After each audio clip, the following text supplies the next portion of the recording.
Hi, my name is Myra Tainsley and I am recording this on February the 3rd, 2015. I am the proud single mom of a son who will soon be 22 years old. His name is Marquise and he has autism. Currently, my son is illegally confined to a state of Ohio intermediate care facility for the mentally retarded. My son is not moderately mentally retarded, and that's why I said he's illegally confined there. To be confined or committed there by the court, you have to be moderately retarded, and once again, Marquise is not moderately retarded. He's been there for over 2 years now, since November 2012. He has suffered ongoing, and when I mean ongoing, it has never stopped, abuses, neglect. To show some of what I'm talking about, I do have 2 pages. The first page is called The Abuse and Neglect of Autistic Marquise Tainsley by the Government. It shows some of the abuse and neglect that I'm talking about. The second page is called Justice for Autistic Marquise Tainsley, and it is basically showing the process of how these legalized criminals abuse their power. We're talking about the courts, judges, attorneys, magistrates, agencies, individuals. They took my probate court, put him over there because the county board of DD, Franklin County Board of DD, wanted my son out of the community. So I was his guardian when the so-called Superior Court that has turned their head and denied that my son's been abused and neglected committed him over there, and they didn't have clear and convincing evidence that my son was moderately retarded. You will see a section on them and their abuses, and probate court actually after they because the thing was, we got to get rid of this mom's guardianship, block her legal authority. So of course they went and got one of their very own, some old slimy, unfit, corrupted attorney, and this attorney lies, and I already got her audio videos on my YouTube channel, but I will be making a section on the Justice for Autistic Marquise Tainsley page on her too. Show how unfit she is, how corrupt, how she lies. But they went ahead and appointed her as the limited guardian. Somebody that's going to go along, get along, ain't going to make no waves, turn her head like everybody else on the bandwagon. As far as my son is being, as far as the abuse and neglect of my son. I even had one of those corrupt magistrates say he didn't want to hear nothing about the abuse and neglect of my son. I said, well, then I'm going to refer you to the Facebook page. But so they went ahead and appointed this corrupt attorney, and she has turned her head like everybody else in the government, as far as not acknowledging that my son's been abused and neglected. So like I said, these people are legalized criminals. My son has been a victim of legalized abuse, legalized neglect in a government facility. And like I said, it is a state of Ohio facility. Don't expect anybody in the state of Ohio to do anything about it. Even disability rights won't say nothing about it. These people do their own investigations with no intentions of finding fault. They don't go through the motion just to say, yeah, we did an investigation, but the outcome will not be where they find fault. I mean, they're all on the same bandwagon. These people protect each other, and it would be very unpopular if you actually come out from the governor on down. I'm talking about in the state of Ohio. From the governor on down, say, oh yeah, this state institution, this state facility is violating civil rights and constitutional rights and human rights. They're not going to do that. Now, looking at the federal government, I have been pretty disappointed in them because I don't want to say that I'm really putting all my faith in the federal government. I am a Christian. I know Jesus is going to work this out. He has all power, all authority, and I know he's on me and my son's side, because he's not on your side when you mistreat helpless people. You know, like when you abuse, you know, children and disabled people and stuff, you know, God will deal with you in this life. So I want to say that first, because my son is a Christian, so am I. But in the natural, you know, the DOJ, which is the Department of Justice, the feds are not doing their job. And the Department of Justice always say, well, you know, as an individual, we don't do individual cases and stuff. I said, well, you know, there's no such thing as an individual case in an institution or jail or something like that. If they're doing it to one person, they're doing it to another. And they actually have the CRIPA, and that stands for Civil Rights of Institutionalized Persons Act, where they actually have that law, and it's enforced by the Department of Justice. And it was just, you know, it's all kind of violations. Because, you know, there's civil rights that anybody that's in an institution, that type of institution, you know, government institution, that they are entitled to. And my son's civil rights, his constitutional rights, his human rights, I mean, it's all been violated. Some of mine's been violated too, because they deceptively took my guardianship away, because I advocate for my son, and I'll prove that too, because the slimy attorney that filed a motion unexpectedly died almost a year to the day, when he was on the phone telling me what a phenomenon he was and how he runs over people and stuff. So that audio video is coming next after this one, because on the Justice page I'm going to show people how evil these people are. I'm not just sitting up making up stuff on evil, sick people. I don't have to do that, but I do believe that my role in this is to put it out there, and I'll let Jesus do the rest. Because when you got a whole army full of corrupt people, you know, the whole system is corrupt and stacked against you. You give that to God. He's big enough to shake it up and spike booties and put out lights. And I will say this, God will take people that are Christians home, but we know where they are. If they're a Christian, believe in Jesus, they're with Jesus.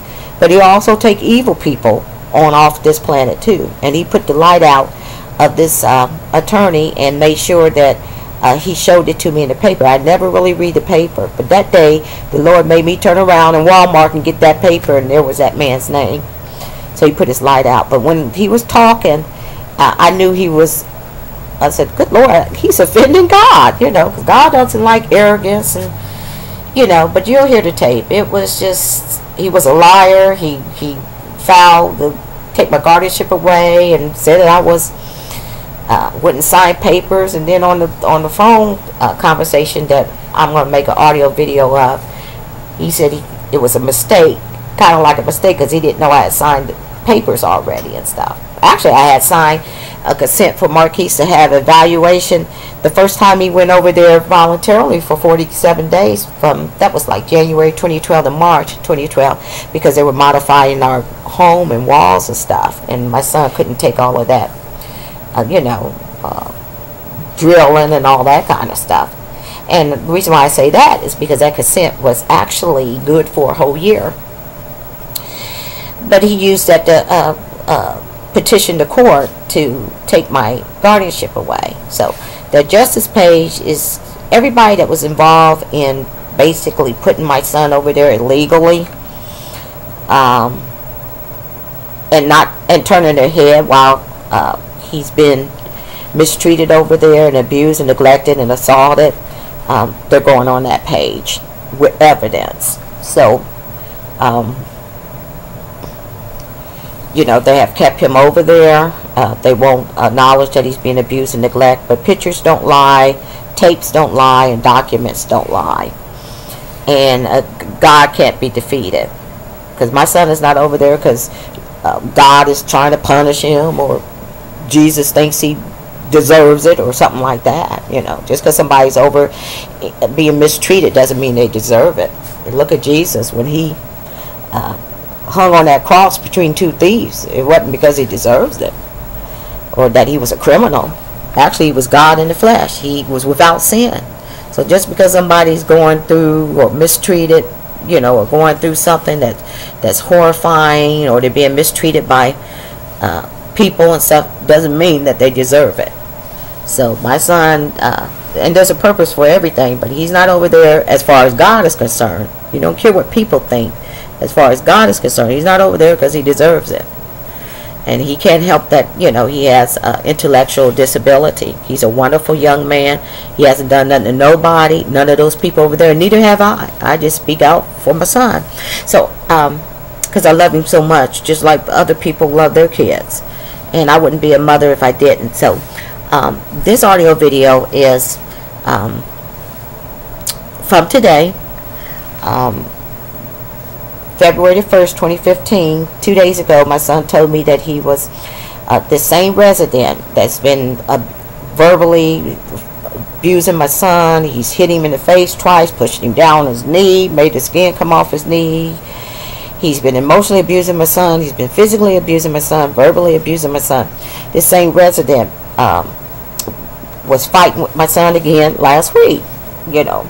And he scares my son because my son said he seen him running around the unit trying to cut people. And I forgot if he said he had scissors or knives. But anyway, he said he was so scared of him because he was running around the unit. But he's done abused my son over and over again. And my son told me his name. And so I call every day about my son. I want to get a report on him. I called to see if I could try to talk to him, which they won't let me talk to him and stuff. Because they said, well, the less that she talks to him, the better it is. But, you know, Jesus is in this thing, and he wants me to get all the stuff, you know, and be able to prove this stuff, and he has allowed that to happen. You cannot, you know, stop God's will, no matter what type of restrictions you have. And I can only visit him, they only let me visit him once a week for 60 minutes. And that's including holidays. I mean, we only had 60 minutes for Thanksgiving and Christmas. Now, this is kind of evil, sick scum that's in our lives. And the Lord knows. I said, oh, I'm just waiting when you just remove all this garbage out of our lives and stuff. But I called today, and because of what my son had told me 2 days ago about this resident, I went ahead and, you know, asked. Because when I call, I want to know, like, his activity, what my son does during the day, what he's eating. Because a lot of times he goes to bed hungry because they don't always fix things that he'll eat. He got to go in there and try to find a turkey sandwich or peanut butter and jelly. I'm talking about for supper. I'm talking dinner time.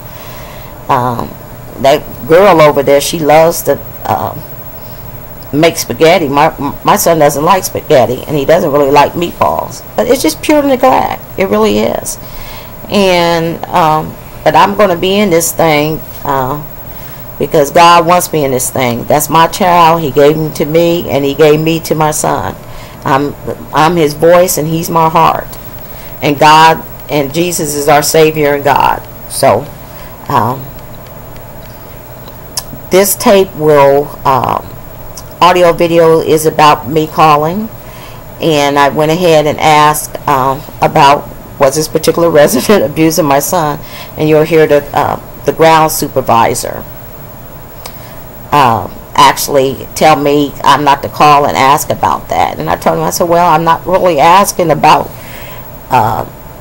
this resident's behavior in any other way. All I want to know is he abusing my son? Has he abused my son today? That's all I want to know.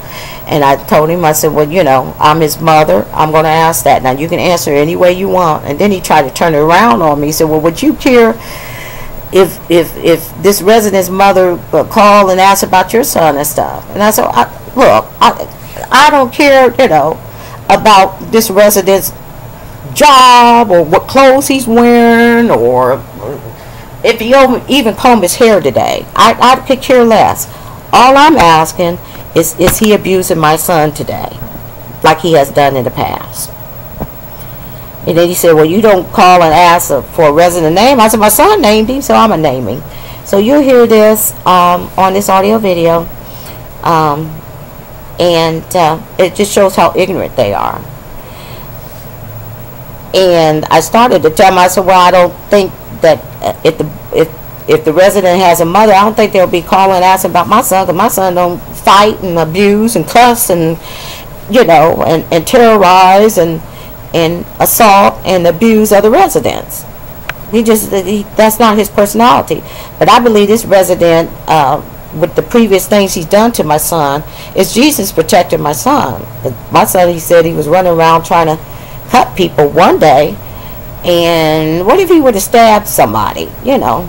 But he's got very unpredictable behavior, and he goes off on my son, you know. So, but you know, I told this ignorant staff member, I said, well, you know, when you got your child, you know, naming a person and telling you this is a person that just fought with them and cussed at them, because he said fight, you know. I said, I think I'm going to name that person too. That's the way I do it. I like to get real specific. I'm not going to say John Jones if he's saying Matt Simon. So that's exactly, you know, I'm going to get right to the point. I don't care. I'm not asking you, is this resident wearing blue jeans today? I'm asking you, is he abusing my son today? And I said, and I know how that place is. And I know my son ain't telling a lie. So without further ado, here is me and this staff member.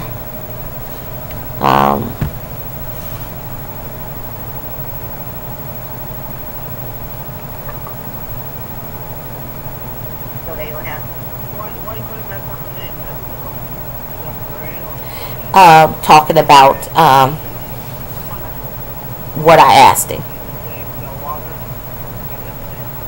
Make sure he doesn't like spaghetti and meatballs, so make sure that there's okay. Here we come. So they will have some more to eat than the mixed vegetables. So that's not going to fill him up. Did he have any problems with staff or Matt Simon or any other residents? Why you calling Matt Simon name? You're not supposed to call Matt Simon name. Well, I'm gonna call it because he told me about it. That's another person's child. So why did somebody call him? Because he's abusing my son, and that's more important. That's not an assumption, because Marquise doesn't lie. So I'm just telling you, if you call, you don't ask for another resident. Well, I am. I get really specific. That's the way I do it and stuff. You can answer it any way you want to, but I'm going to ask because he named me. Okay? You can answer it any way you want to. If Marquise's mother call, if my son mother call and ask for Marquise, would that be a good thing for you? Would that be okay with you? If I am his mother, and I call him because someone's mother call here and ask for Marquise, would that be okay with you? Well, I'm not asking to speak to Matt Simon. I'm asking if he is still abusing my son. If my son mother call and ask how Marquise is doing or how Marquise is behaving, would that be something that's okay with you? I don't care about Matt Simon. Only thing I care about is whether he's still abusing my son and physically and emotionally and verbally abusing my son. That's the question I'm asking you, because it has happened in the past, and it just happened just recently, last week, according to what Marquise told me. So as a mother, I have a right to ask that. Okay?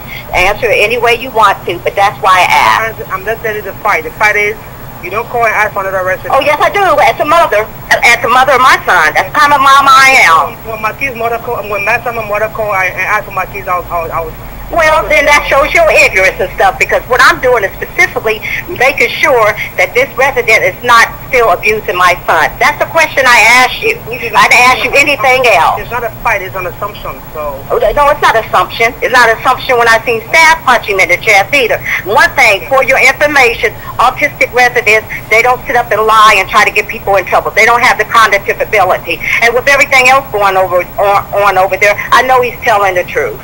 Okay? So that's why I asked that, and I will continue to ask that, because I sure do love my son like you love your son or daughter. Okay? Now, did you also ask? Okay, so there you have it. Me just telling him, you know, that I'm going to ask about that. When my son tells me names, then I'm going to get specific, just like my son. And maybe it's a pretty pathetic CDC, Columbus Developmental Center, that a mother has to ask that. Maybe if you didn't have my son living in such a hellhole, in such a very unsafe environment, that he wouldn't be telling me that, you know. And if he didn't tell me that, guess what? I wouldn't be asking your staff about it. So maybe if you could just, have him living in a safe, comfortable environment, then I would never have to ask that. So if you kind of prevent those things, then you wouldn't have a mother asking your staff about a particular resident that is abusing her son over and over again. Okay? Think about that. Maybe you want to try that pathway. And like I said, these people are very incompetent. This could be prevented if, they would just make sure that they knew how to have a decent, civilized facility over there. But anyway, there you have it. A staff member getting mad because I'm asking about whether a particular resident is still abusing my son. And if anybody thinks I'm making it up in my head, go to the other audio video and listen to my son tell me about this particular resident that fought with him last week. He didn't remember the day, but he fought with him, cussed at him, and called him the B word. Thank you, and I hope you have a blessed one.